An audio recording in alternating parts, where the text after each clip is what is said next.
Hello friends, welcome back to my channel. तो आज हम लोग डिस्कस करने वाले हैं, जैसा कि मैंने कल बताया था, नेशनल इनकम। ठीक है। तो नेशनल इनकम कितने तरह की होती हैं, चलिए शुरू करते हैं। तो नेशनल इनकम होती हैं जीडीपी, एनडीपी, जीएनपी और NNP. There are 4 types of national income is there. Brief objective overview presented here. Gross domestic product. First of all we will discuss about the gross domestic product, यानी कि GDP in short. GDP is the value of all final goods and services produced within the boundary of a nation during 1 year period. For India, this calendar year is from 1st April to 31st March.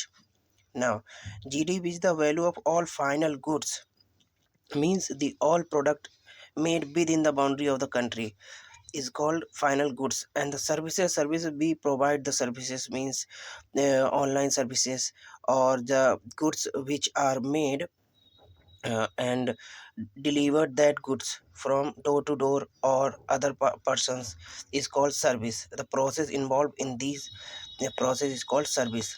So GDP is the value of all final goods and services produced within the country, and the national income including within one period, and the period is 1st April to 31st March. ठीक है, which is called the financial year of India. Now, it is also calculated by aiding national private consumption, and it is also calculated by aiding national private consumption in the sense expenses, gross investment, government spending, और government ने उस पर कितना खर्चा किया, and trade balance in the sense export minus import. Export means कितना बाहर भेजा गया अपनी कंट्री से, कितना बाहर से लाया गया, तो उनको माइनस करके तो क्या निकलेगा हमारा trade balance. The use of export minus imports factor removes expenditure. अब क्या होगा, एक्सपोर्ट और इंपोर्ट के टाइम पे जितने खर्चे हुए हैं उसको हटा के on imports not produced in the Nations, क्योंकि इंपोर्ट्स के ऊपर जो खर्चा हुआ उसको हटा दिया जाता है। क्यों? क्योंकि वो बाहर से इंपोर्ट किया गया, उस पर खर्चा नहीं किया गया। And add expenditure of goods and services produce with which are exported, और उन चीज़ों का खर्चा केवल जोड़ा जाता है जो यहाँ बनाई गई हैं, उनकी सर्विसों का खर्चा जोड़ा जाता है जो अपनी कंट्री में बनाई गई और जो एक्सपोर्ट की जा रही हैं। ठीक है, but not sold with in the country, जो अपने देश में नहीं सोल्ड की जा रही हैं। ठीक है, बाहर भेजी जा रही हैं, उनका ही खर्चा बस जोड़ा जाता है। बाकी जो बाहर से खरीद के आ रही हैं उनको लाने में और उनको प्रोड्यूस करने में जितना भी खर्चा, उनको लाने में और उनको जितनी सर्विस देने में जितना खर्चा हुआ वो खर्चा नहीं जोड़ा जाएगा नेशनल इनकम में। ठीक है, it will be better to understand the term used in the concept gross, which means the same thing in economics and commerce as total. Gross means total, ठीक है, means in mathematics. Domestic means all the economic activities carried out within the boundary of a nation. मतलब domestic in the sense कि अपने घर मतलब कि अपनी country के अंदर ही, बाउंड्री के अंदर ही बेचना, उसको प्रोड्यूस करना। ठीक है, and by its own capital, और अपनी खुद के पैसे से। Product is use to define goods and service, और प्रोडक्ट क्या होता है, जैसे कोई गुड्स और सर्विसेज है, दोनों गुड और सर्विसेज दोनों को डिफाइन करके प्रोडक्ट बनाया जाता है together. And final means the stage of product after which there is a no known chance of value addition, और मतलब कि फाइनल मीन्स अब प्रोडक्ट पूरा कंप्लीट हो गया है, सर्विस कंप्लीट हो गई है, अब कोई चांस नहीं है ऐड करने का। ठीक है, उसमें कुछ भी, तो अब फाइनल गुड्स कंप्लीट हो गई है पूरी। The difference use of concept of GDP R S given below. The different use of concept of GDP are as given below. Let's talk about the use of the GDP. Then first of all, per annum percentage change in it is the growth rate of an economy. अब जितना एक साल में इसमें change होता है वही हमारी कंट्री की ग्रोथ रेट कहलाती है। जैसे कि कहते हैं 6.7 या 4.5 GDP चाहिए, तो this and that is the change of the GDP. So let's talk about for example, if country has GDP of 107, which is 7% higher than the last year. Last year it was 100, and this year is 107, means 7 higher than the last year. It was growth rate of 7%. When we use the term a growing economy, it means that the economy is adding up its income, that is in quantitative terms. Second term, it is quantitative concept, and its volume or size indicate the internal strength of economy, but it does not say anything about the qualitative aspects of goods and services produced. This is very commonly used indicator to compare the economies of the world. The International Monetary Fund ranks world economies according to their size, their GDPs. Earlier, the ranking was done at the prevailing rate of exchange in the US dollar, but later on it began at purchasing power parity. 2. When the new idea got introduced in 1990 by the IMF, as per the latest data of IMF, the size of the India's economy is fifth largest at the prevailing exchange rate of rupee in US dollar. The third largest at PPP in the world, purchasing power parity. China and USA being the largest, second largest economies. Now let's talk about the triple P. Triple P in the sense purchasing power parity is a method of calculating the correct or real value of currency which may be different from the market exchange rate of the currency. Using this method, economies may be studied comparatively in a common currency.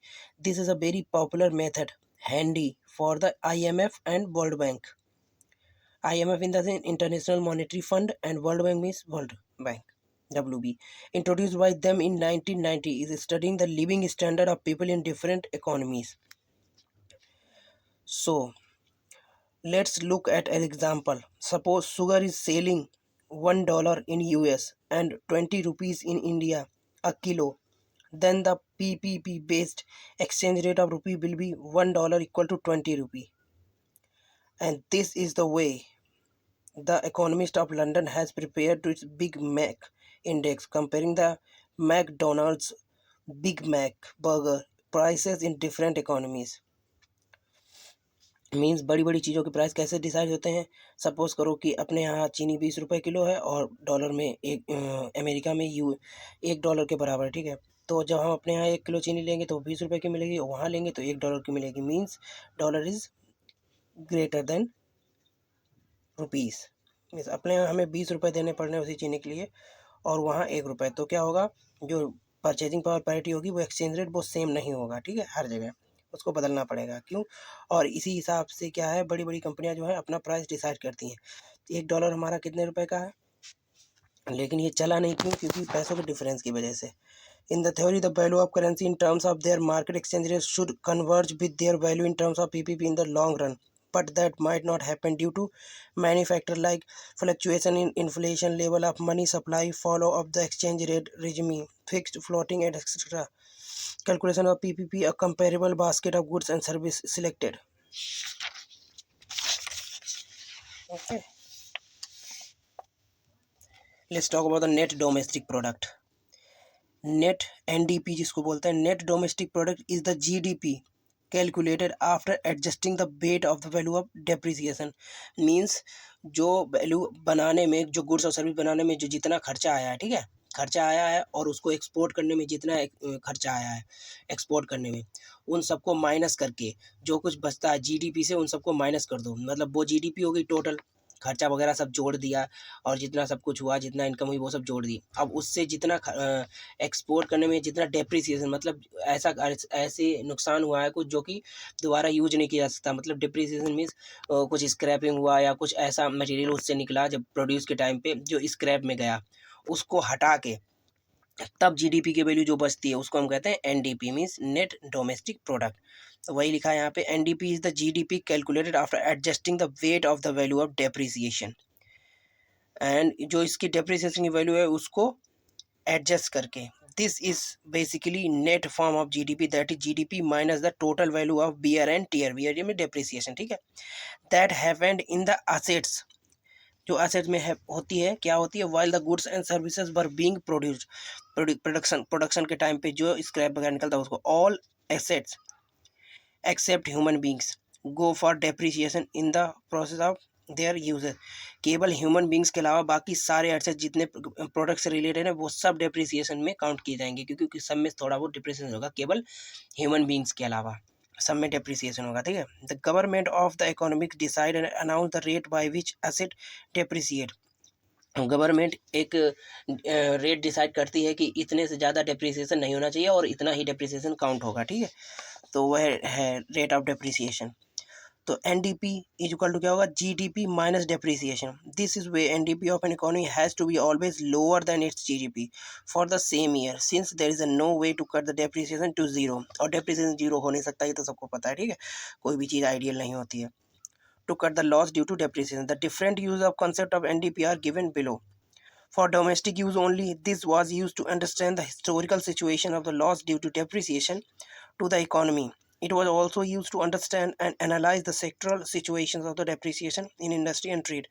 इसका use किया जाता है industry और trade में depreciation को use कर depreciation को calculate करने के लिए, ठीक है, कि कितना डेप्रिसिएशन हुआ प्रोडक्शन के टाइम पे, wear and tier.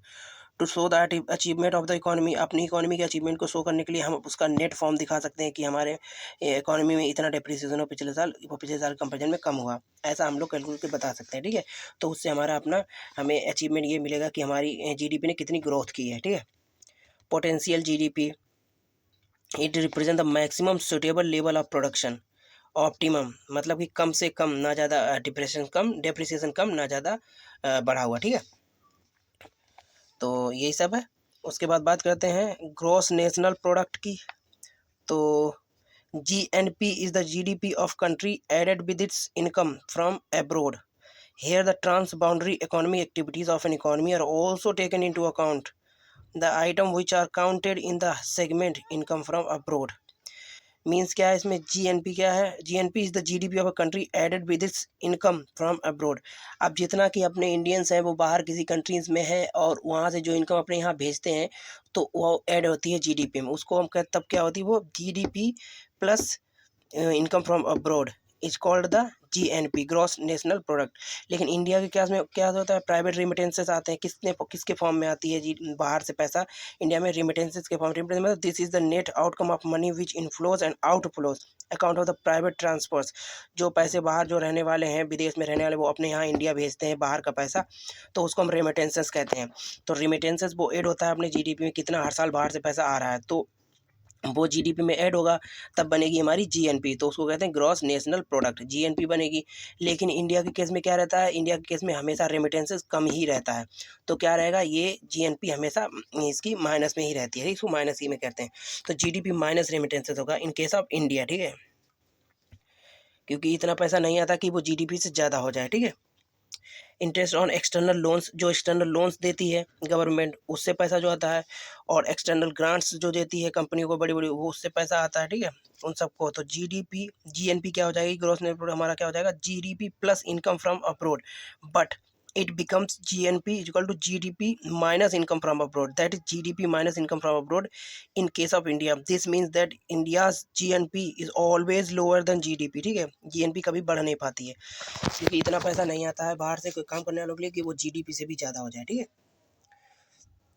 Background of national income in India, this is not important, and the difference use of concept GNP are as given below. Concept, it is more exhaustive concept of national income than the GDP as it indicate the quantitative as well as qualitative aspects of the economy. अब ये economy की quality को बताता है, quality उसमें रहने वाले लोग कैसे हैं, कितने लोग अब्रॉड में जा गए हैं और कितने लोग बाहर गए, इन सब को बताती है, ठीक है, इन सबको बताती है वो कि हाँ क्या है, मतलब माजरा क्या है, मतलब इन द सेंस कि कितने लोग टैलेंटेड हैं वहाँ, उसकी क्वालिटी के बारे में बताती है, उसकी क्वांटिटी के बारे में भी, कितना पैसा जा रहा है, ठीक है।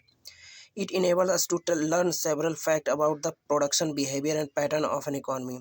अब इससे क्या पता चलता है, इससे प्रोडक्शन का बिहेवियर पता चल जाएगा, किस टाइप के लोग हैं, किस टाइप का प्रोडक्शन होता है, तो इससे ये पता चल जाएगा, ठीक है। लिविंग स्टैंडर्ड पता चल जाता है प्रोडक्शन से भी कि किस चीज़ का प्रोडक्शन ज़्यादा हो रहा है, तो वहाँ के लोगों का मेंटलिटी क्या होगी और उस वहाँ की लिविंग स्टैंडर्ड क्या होगा, ठीक है। such as how much the outside world is dependent on its product and how much it depends on the world for the same. Means क्या हो जाएगा कि कितने लोग बाहर गए हैं, मतलब कितने लोग अपनी कंट्री पे डिपेंड नहीं है, बाहर के लोग कितने इस कंट्री पे डिपेंड है, कितने लोग अपने लोग बाहर गए हैं मतलब रेमिटेंसेस कमाने, तो कितने लोग अपनी कंट्री पे डिपेंड नहीं है, तो इससे भी पता चल जाएगी अपनी इकोनॉमी की हालत क्या है और देश की हालत क्या है, ठीक है। तो resource Now let's talk about the net national product, NNP. NNP of an economy is the GNP after deducting the loss due to depreciation. The formula is to derive. अब इसमें भी कुछ लॉस होता है GNP में भी, तो NNP क्या होगी NNP क्या होगी, हमारा net national product GNP minus, अब इसमें भी जो डिप्रिसिएशन होगा रेमिटेंसेस में आने में, उसके टैक्स में से कटने में जो पैसा बचता है टोटल, उसको कहते हैं हम क्या, NNP। ठीक है, तो GNP माइनस डिप्रिसिएशन। अगर जीडीपी के टर्म में बात करें तो NNP GDP plus income from abroad minus depreciation. ठीक है, डिफरेंट यूज ऑफ कॉन्सेप्ट। तो national income of an economy through the GDP, NDP and GNP all are national income. They are not written beginning with capital N and I, these are the national income. But when we divide the NNP by the total population of the nation, we get the per capita income। अब क्या होगा, when we divide NNP by the total population, अब हम एक country की total population है उससे NNP को डिवाइड करते हैं उसी की कंट्री के NNP को, तो हमें क्या मिल जाएगी, पर कैपिटा इनकम मिल जाएगी। ठीक है, नेशनल इनकम पर कैपिटा यानी पर हेड पर ईयर। ठीक है, एक बंदा एक साल में कितना पैसा कमाता है, इनकम पर हेड पर ईयर। ठीक है, अब very basic point should be noted here that this is the point where the rates of depreciation followed by different nations make a difference.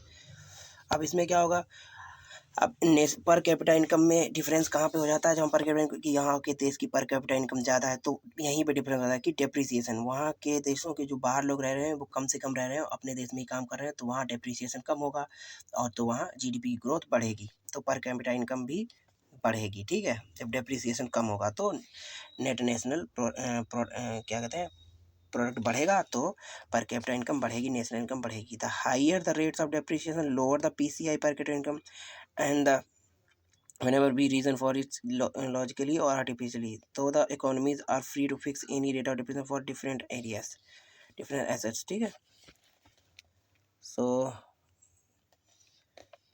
this is done for the today। let's talk about the tomorrow for a new topic, and thank you so much for being a part of my video। so we will start a next topic tomorrow, or that is growth, development and happiness। okay, thank you।